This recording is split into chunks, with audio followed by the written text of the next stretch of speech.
Welcome again to Joe Stunner Boxing. As you're probably aware, Derek Chisora and Gerald Washington were both considered as replacements for Dillian Whyte against Anthony Joshua, but Robert Helenius got the gig, so Washington and Chisora will face each other on the undercard. This was a originally scheduled fight. Then they had to do a bit of juggling, of course. They'll fight each other. Helenius fights AJ, but let's take a look at Washington versus Chisora, because it is really a battle of two guys who are essentially shot to bits, really. Now that can mean that it's a very entertaining fight, because two guys who are past it can sometimes be equally past it and can produce a really fine fight.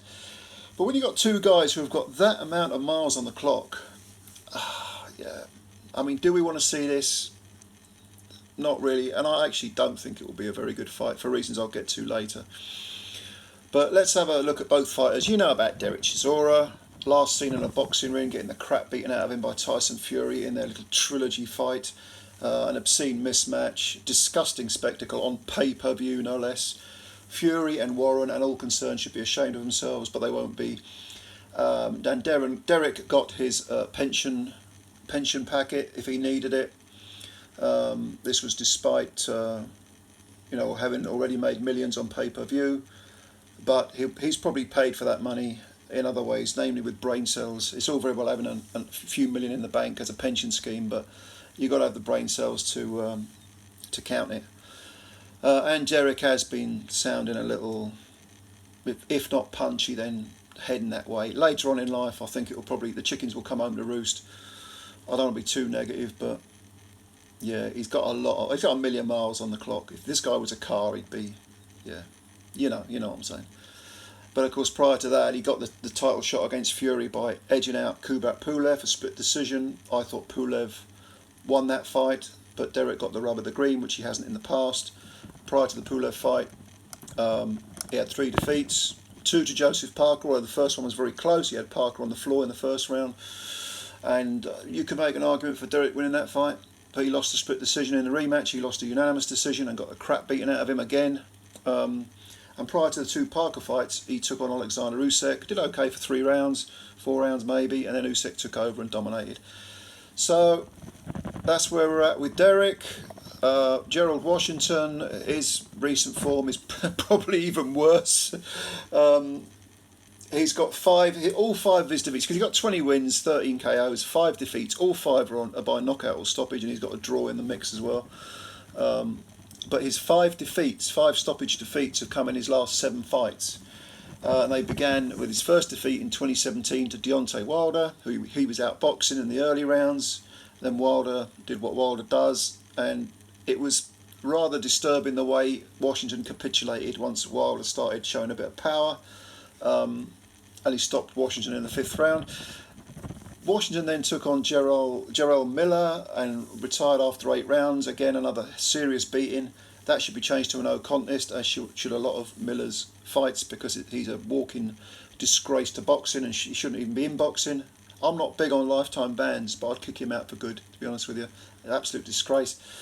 Later on, Washington lost to Adam Kownacki in 2 rounds when he was undefeated. But then he actually did show a bit of grit against Robert Helenius, a bit of determination and fortitude, and he won on an 8th round KO against Helenius, who of course is fighting Joshua. That was in 2019.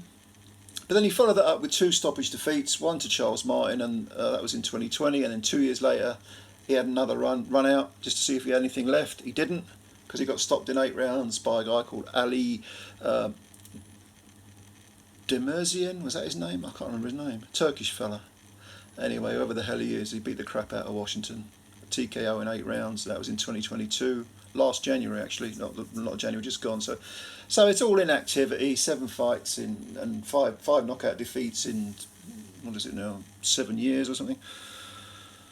6 years. But, so who's got most left? Well, I think this fight's going to come down to determination and willpower. It is possible that Washington could knock Chisora out. It is, because sometimes when you've got that amount of wear and tear on you, suddenly your chin can go. But and he's 6'6" and a big lump, Washington, at the weigh, and he looked aesthetically, superficially, cosmetically, whatever you want to say, okay, he looked fine. And Derek just looked like Derek, really. So it is possible, if Derek is really on the verge of crumbling, that Gerald Washington could be the proverbial straw that breaks the camel's back. But I think a more likely scenario is they'll be competitive for about 3 rounds, and then probably in the middle rounds, 4, 5, 6, Derek will take over. His willpower and his determination. I mean, he's a never say die guy. He's an incredibly courageous, determined guy, Derek Chisora, and I think Washington hasn't shown anything close to that type of fortitude. And I think Derek will, in the middle rounds, will take over, and then Washington will just start to grab and hold and look to survive. And I see a very ugly fight.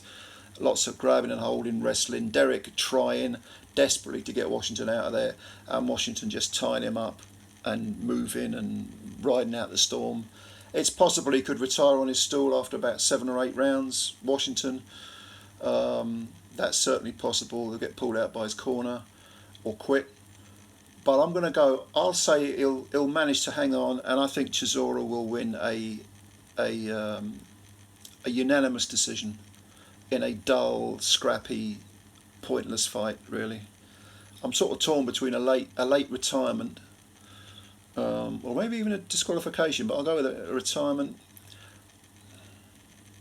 8-round retirement, or points for Derek. But Derek's going to win this fight. That's what I'm saying. He's got most left. I think just the willpower and determination that he's got is going to be the absolute difference. So that's my take on it. Leave your comments below. Let me know who you think is going to win. Do you think Derek will win? Do you think Gerald will win? If so, how?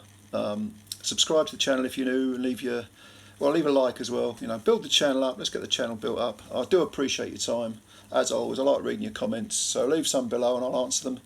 And in the meantime, take care of yourselves. And yeah, we'll speak again soon. Bye bye for now.